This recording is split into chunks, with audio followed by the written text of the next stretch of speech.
Hello everyone, my name is Joe, welcome to Genius of Joe.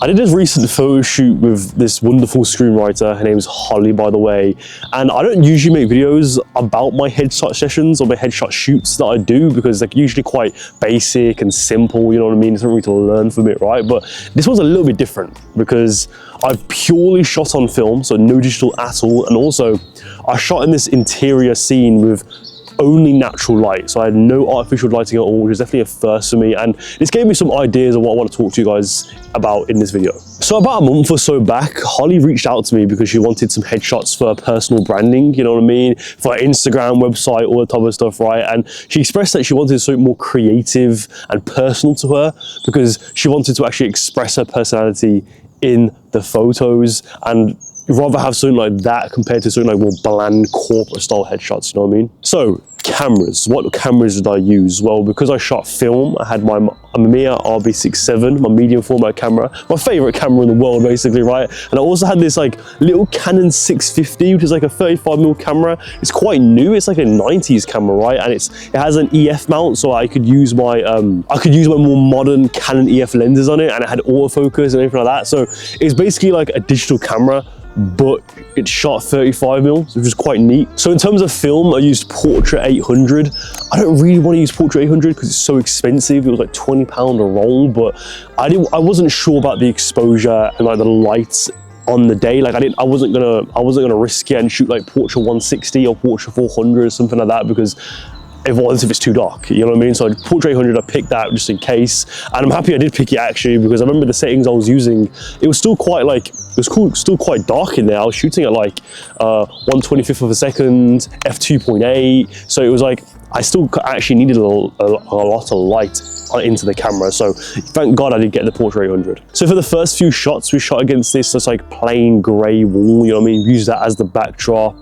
The window was right to the side of her, so you get this really like nice soft lighting onto her face. Got a nice roll off between light and shadow. So because we're not in a really controlled environment, like everything's basically done for us or whatever, you know what I mean? The light's already there with the light from the window, the interior can't be changed or anything like that. I wanted to create as much depth as possible. So the way I did that, I made sure to place her much further away from the background, because if I shot her right against the background, you're not going to create that depth, that separation between the model and the background. So having her literally a few feet away from the backdrop creates that separation and that bokeh that you want, because it's not just about, oh, I need an f1.2 lens or something like that, right, to get a lot of depth. Sometimes it isn't about your aperture, it's just about how close or how far away the model is from the background. Another way to create depth, especially with the lighting, was I just made sure I didn't have her fully facing the back or the light source, the window, right? Because if I have her fully facing it, the light will evenly light her like across the whole face, and you don't really get that nice roll off from light to shadow, you know what I mean? So I made sure to have it on a slight angle, because that's what you want to do. When you're playing with natural light, especially like you're in a window and it's like you can't move it around, you're not in a studio where you can just like move around the softbox or something like that, right? It's stuck in one position. You have to physically move the model to create that certain lighting effects, you know what I mean? Because you're not in a studio, you can't just simply put the light stand higher, lower, or move it on an angle. Obviously you have to work around the lighting that you currently have, especially for outdoor stuff too. For outdoors, and if I say like right now the sun is right there, right? And it's kind of higher up, it's kind of like coming down, it's more like Rembrandt, right? I don't know, there's probably no shadow on me right now, but you know what I mean, right? So if I wanted to create that like split lighting look, for example, I want to make sure I'm on like that the sun is like directly to the side of me. Or if I want to have like different ways the lighting's more even on my face, I face the sun. Same thing with like windows and stuff like that, right?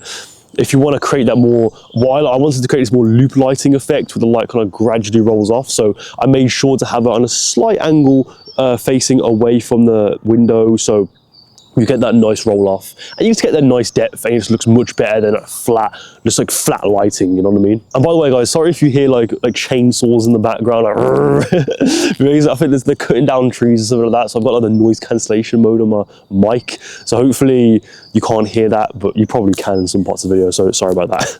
So I mainly wanted to make this video because I want to discuss landing creative paid shoots, because that could be like a lot of issue a lot of photographers have. Even if they do get a lot of paid shoots, they aren't creative. They're just kind of boring headshots for like a corporate company or something like that. Like, you do some headshots for the employees, or you want to do something for like an actor, but it's really quite basic and it's quite simple. It isn't really creatively fulfilling, you know what I mean? But I believe Holly reached out to me because my portfolio is filled with these more creative and stylized shoots. You know what I mean? Like, people, or Holly specifically, I guess, in the situation, she sees those photos. She sees I shoot on film, that experiment on my photo shoots. I have my personal style. I have a really like distinctive style and like a signature, I don't know, signature way of shooting. And people want to see that in their own branding. So I'm able to attract clients who want this more creative look for their own personal branding, or like social media, or whatever it is. And because I have like a certain style to my work,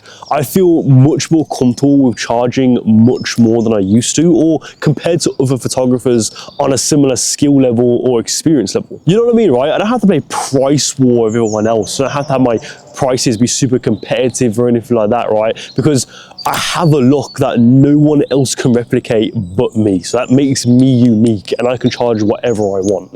It's actually a little side note, right? But this is actually my first time ever getting paid to shoot film. Like, every other time I've shot film for photo shoots, it's been more these like collaborative, more creative shoots, you know what I mean? So it's just definitely like a first thing. It's definitely kind of nerve-wracking, right? I have to make sure that like everything's working, make sure I don't fuck up the film or anything like that, because obviously I've shot film in the past, and like I've had light leaks or something like that, had blank rolls, blank shots, sorry, like that, and it's like I've had that issue, but that is not a big deal, because it's like whatever, it's a free shoot, it's a collaborative shoot, it's not really big of a deal. This is where I'm going to experiment anyways, it's not that big of a deal. But because it's a paid shoot, really have to make sure that none of the photos are going to be like blank shots or like get light leaks or anything like that. So that was kind of nerve-wracking. So I think it's extremely important to fill your portfolio with photos that your dream clients would want to hire you for. So let's think really big right now. So for example, let's say you want to shoot for Nike someday. Like, Nike is what you want to shoot for. You want to shoot for their ad campaigns, all their sports stuff, that type of stuff, right? So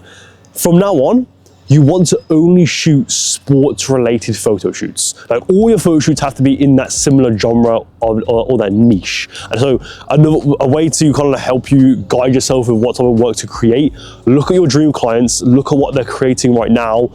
How can you replicate that with your own style? Because obviously you don't want to like completely copy it, because that's not going to get you more work, right? Like completely cloning their work. But what you want to do is look at what they create and kind of put your own twist on it. See what you can do to put your own style and personality on it, and they will one day hire you for that. Because that's how it works, guys. You need to really think big with this type of stuff. If you want to get big clients, you have to think big and you have to shoot big. Like, don't think, oh, I want to shoot for Nike someday, but I'm gonna do like this random shoot or something like that, right? Like, if you know that Nike likes sports-related photo shoots, why are you doing like beauty shoots, for example? You know what I mean? Why are you doing these beauty shoots? Why are you doing like shoots in nature, or like these more, whatever it is? Like, you can't aspire to shoot for these big clients someday, or to get clients that will want your creative input in your photo shoots, if you're not taking the action steps that you need to take right now to land you those jobs. Like, if you want to land those big creative jobs, you have to start by creating big creative photo shoots. So doing these more collaborative shoots, experimenting on these photo shoots, putting your own style on it. You really need to like put in the effort, right? Don't be like, oh, I want to do something super creative and cool in the future, but then right now you're creating these more boring and bland photo shoots. Like, obviously you're never going to get to that step of creating these really cool editorial type of shoots if you're not currently doing that. You need to experiment in your portfolio, make mistakes, find your style, do as many shoots as possible if needed. If you have to do 5 photo shoots in a month, 3 photo shoots in a month to find your style and to really understand lighting or understand what you like, you're gonna have to do that. You have to do that. Like, even though I like to preach like quality over quantity, you know what I mean? I do less shoots, but all of them are really impactful and good. But if you're in those early stages, or even if you're not in those early stages and you still haven't really found your style, you still don't really know exactly what you like, sometimes you're gonna have to go out there and shoot like 4 or 5 photo shoots in a month.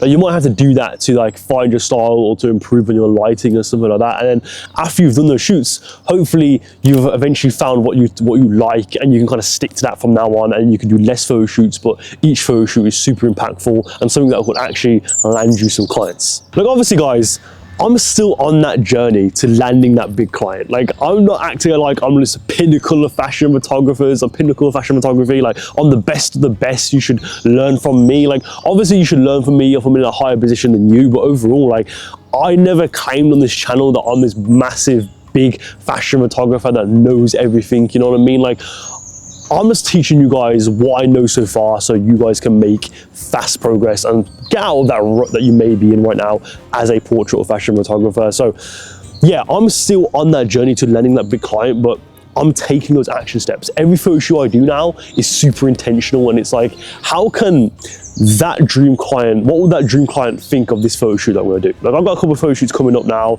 and these more creative, collaborative shoots coming up, and I've had like these certain brands in mind when creating them. And obviously I'll make videos on them, so you'll see those in the future.